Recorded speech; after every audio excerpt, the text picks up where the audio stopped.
गुरु नानक देव जी ने सिक्खां ते भाई लैणा की प्रीख्या लैण लई सिक्खां नूं लैणा जी की योग्यता दस्सण वास्ते गुरु जी ने अपने दोवें साहिबजादियां अते भाई बुड्ढा जी आदि होर प्रेमी सिक्खां की प्रीख्या वास्ते कई कौतक रचे, जिन्हां विचों कुछ ये हैं।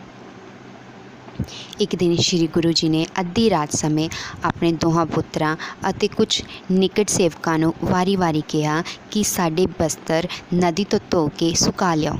दोवां साहिबजादियां ने कहा, हुण रात आराम करो, दिन चढ़ेगा तो धो लियावांगे। उपरंत इस तरह ही होर 2-4 सिक्खां ने रात का समा आके गुरु जी का हुक्म ना मन्निया। सब तो पिछों जद आप जी ने श्री गुरु लैणा जी नूं कहा तो उस समय आप जी के बस्तर लैके धोन चले गए अते धो के सुका के लै आए। इस तरह एक दिन गुरु जी ने निवास स्थान ते एक चूही मोई पई सी। गुरु जी ने पहला श्री चंद जी नूं, फिर लक्ष्मीदास जी नूं अते फिर सिक्खां नूं वारी-वारी कहा, बेटा ये मोई हुई चूही फड़ के बाहर सुटाओ। पर किसी ने परवाह ना की क्योंकि उस विचों बड़ी बदबू आ रही सी। फिर गुरु जी ने श्री लैणा जी नूं कहा, पुरखा ये मोई हुई चूही पई है, बाहर सुट के फर्श साफ कर दो। तद लैणा जी ने उठ के तत्काल ही चूही फड़ के बाहर घरों दूर सट दी अते फर्श धो के साफ कर दिता। एक दिन गुरु जी ने अपना कांसे का एक टोकरा चिक्कड़ वाले पानी विच सुट दिता अते दोहां पुत्रां अते सिक्खां नूं वारी-वारी कहा, चिक्कड़ विचों साडा कटोरा कढ़ के साफ कर लियो। पर सारियां ने ये आख के ना कर दी कि साडे कपड़े खराब हो जाएंगे। फिर गुरु जी ने जद लैणा जी नूं हुक्म दिता कि उस समय चिक्कड़ वाले चल्ले विच वड़ के कटोरा कढ़ लियाए अते मांज धो के गुरु दे सामने हाज़र कर दिता। फिर एक बार 3 दिन लगातार ही झड़ी लगी रही अते लंगर का कोई प्रबंध ना हो सकिया। संगतां बहुत इकट्ठियां हो गई सन। संगतां दी भुख निवारत करने वास्ते गुरु जी ने अपने सपुत्र श्री चंद जी अते लक्ष्मीदास जी अते होर कई सिक्खां नूं कहा कि एक सामण किकर उत्ते चढ़ के हलूणा मार के मठियाई झाड़ो, संगतां छक के तृप्त हो जाण। सब ने कहा, महाराज किकर उत्ते भी कदी मिठाई हुंदी है जो हलूणा मारिया डिग पवेगी, संगतां पासों सानू कोई शर्मिंदा करवाउंदे हो। तद गुरु जी ने श्री लैणा जी नूं कहा, पुरखा तू किकर नूं हलूणा मार के संगतां नूं मठियाई छका, संगतां भुखियां हन। तद श्री लैणा जी ने किकर उत्ते चढ़ के जोर जोर दी हिलाया तो बहुत सारी मठियाई डिगी जो संगतां ने रज रज के खाधी अते कईयां ने कुछ पल्ले भी बन लए। इस तरह एक दिन गुरु जी ने सिक्खी परखण वास्ते मैले कुचैले कपड़े पहन ले, एक हत्थ विच छुरा अते एक हत्थ विच सोटा फड़ लिया, लक नूं रस्से बन ले, 5-4 कुत्ते पिछे ला ले अते जंगल वाल तुर पे। कुछ सिख भी आप जी दे पिछे पिछे तुर पे। जिहड़ा सिख आप जी दे नेड़े जावे उन्होंने ही 1-2 कुत्ते जड़ देन। इस तरह मार खा खा के बहुत सारे सिख भज गए। उपरंत जदों गुरु जी जंगल विच पहुँचे तो उस समय केवल 5 सिख बाबा बुड्ढा जी, श्री लैणा जी आदि नाल रह गए। उत्थे जंगल विच गुरु जी ने अपनी माया नाल चादर विच लपेटिया होया एक मुर्दा पिया होया विखाया। सिखां वाल मूँह करके कहा, ये मुर्दे नूं खाओ। ये गल सुन के होर दूसरे सिख दूर भज गए। भाई लैणा जी जो उत्थे ही खड़े सन, गुरु जी ने आप जी नूं कहा, तू क्यों नहीं जांदा? तद श्री लैणा जी ने कहा, मेरा ते तू ही तू है, मैं कित्थे जावां? तद गुरु जी ने कहा, जे नहीं जाना तो इस मुर्दे नूं खा। लैणा जी यह हुक्म सुन के मुर्दे पास जाके खड़े हो गए अते पूछया, जी महाराज किस पासे खावां, सिर वल्लों कि पैरां वल्लों? गुरु जी ने कहा, पैरां वल्लों।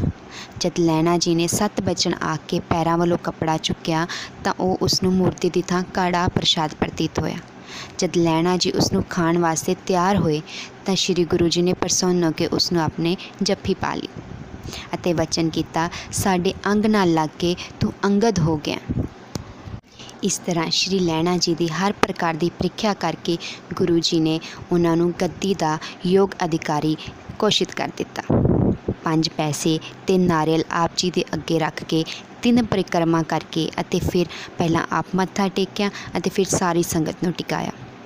उपरंत बचन किया कि अज तो इन्हां नूं मेरा ही रूप समझना, जो इन्हां नूं नहीं मनेगा वो मेरा सिख नहीं है। गुरु जी की आग्या का पालन करके सारे सिखां ने श्री गुरु अंगद देव जी नूं मत्था टेक दिता। पर दोहां साहबजादियां ने यह आख के मत्था ना टेकिया कि असी अपने एक सेवक नूं मत्था टेकते चंगे नहीं लगते। जद गुरु जी ने देखा कि आप जी के साहिबजादे श्री गुरु अंगद देव जी नाल विरोधता करते हैं, तो आप जी ने कहा, पुरखा हुण तू अपने घर खडूर चले जा, इत्थे साहिबजादे तुहाडे नाल ईरखा करनगे। आग्या मन के गुरु अंगद साहिब जी खडूर आ गए। आप जी की लिव सदा ही गुरु चरनां विच लगी रहिंदी सी अते विछोड़े करके उदास ही रहिंदे सन। इस करके आप जी ने अपनी भूआ पिराई दे कोठे विच एकांतवास करके बैठे रहिंदे सी। गुरु नानक देव जी के जोती जोत समान मगरों सब संगत ते भाई बुढ़ा जी नाल लैके खंडूर साहब आए। बाबा बुढ़ा जी ने आप जी नूं मत्था टेक के बड़े दुख नाल कहा कि गुरु बाबा जी जोती जोत समा गए हैं, आप बाहर बैठ के संगतां नूं दर्शन उपदेश दिओ। संगतां गुरु दर्शन नूं बिना बहबल हो रही हैं। बुढ़ा जी आप पासों गुरु जी के सचखंड प्याने की खबर सुन के आप जी के नेत्रां विच जल आ गया अते बचन किया, जिस प्यारे स्यो नेह तिस आगे मर चलिए, त्रिग जीवन संसार ताके पाछे जीवना। खंडूर साहिब एक तपा रहिंदा सी जो इत्थों दे खैरे जट्टां दा गुरु खवाउंदा सी। ਉਹ गुरु जी का प्रताप वेख के आप जी नाल बड़ी ईर्खा रखता सी ते निंदिया करता रहिंदा सी। कुछ समय उत्थे मीह ना पिया अते बड़ी ओड़ लग गई, जिस नाल लोग बहुत दुखी हो गए। लोग इकट्ठे होके गुरु जी पास मीह पवाउण लई गए। तो वो गुरु ने कहा कि तुसी गुरु अंगद देव जी कोल जाओ, वो अपने आप नूं गृहस्थ होकर गुरु खवाउंदा अते पूजा करवाउंदा। ये तो बड़ी एक उल्टी गंगा वहाउण वाली गल है। जद तक तुसी इनू पिंड विचों नहीं कड्डोगे तद तक मीह नहीं पेगा। इसनूं पिंड तो कढ दिओ तो मैं 18 पैर विच मीह पवा देंगा। इस दी गल सुन के पिंड दे पैंच आदि मिल के गुरु जी पास गए अते कहा, गुरु जी जां तां तुसी मीह पवाओ, नहीं तां साडे पिंड विच चले जाओ, फिर तपा गुरु मीह पवा देगा। गुरु जी ने कहा, भाई असी रब दे शरीक नहीं हाँ जो मीह पवाईए। जे साडे इत्थे चले जाण नाल तपा मीह पवा देवेगा तां असी इत्थों चले जांदे हाँ। उपरंत जद पिंड खान रजादे की संगत इस गल का पता लगता है तो वह आण के गुरु जी नूं अपने पिंड लै गए। पिछों खंडूर विच तपे ने लोकां नूं बहुत दिलासे दिते अते मीह पवाउण दा यतन किया, पर जद 8 दिन तक मीह ना पिया तो लोग बहुत निराश हो गए अते दुखी हो गए। इस उपरंत एक दिन सुभावक ही जब श्री गुरु अमरदास जी गुरु जी नूं खंडूर साहिब मिलन आए तो आप जी दे गुरु जी दे पिंड विचों चले जाण दी सारी गल सुन के बहुत दुखी हुए। आप जी ने संगत नूं समझाया कि जेकर तुसी जोगी तपे नूं पिंड चों कढ दिओ अते गुरु जी तो माफ़ी मंग के वापस ले आओ तद मीह बहुत पवेगा। आप जी दे गुरु नानक जी की गद्दी उत्ते विराजमान सन जो बहुत शक्तिमान है। आप जी नूं प्रसन्न करके ही मीह पैण दी आस हो सकती है। गुरु घर की निरादरी करन नाल मीह नहीं पवेगा। श्री गुरु अमरदास जी ने शरदा उपजाऊ बचन सुन के जिमीदारां तपे नूं कहा, गुरु जी तुसी साडे पिंड चों चले जाओ। तुसी कहा सी कि तुसी 8 मीह पवा दोगे, पर अज तो 8-10 दिन हो गए तो हजे तक मीह नहीं पिया। तुसी पिंडों चले जाओ, असी गुरु जी नूं वापस लैके मीह पवावांगे।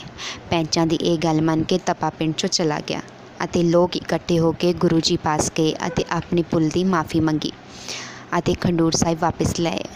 उस पिछों देव नैत अते शिगर ही बदल आ गए अते बहुत ही मीह वरिया, जिस कारण लोगों को खुशी हुई अते गुरु घर ते पक्का निश्चय हो गया।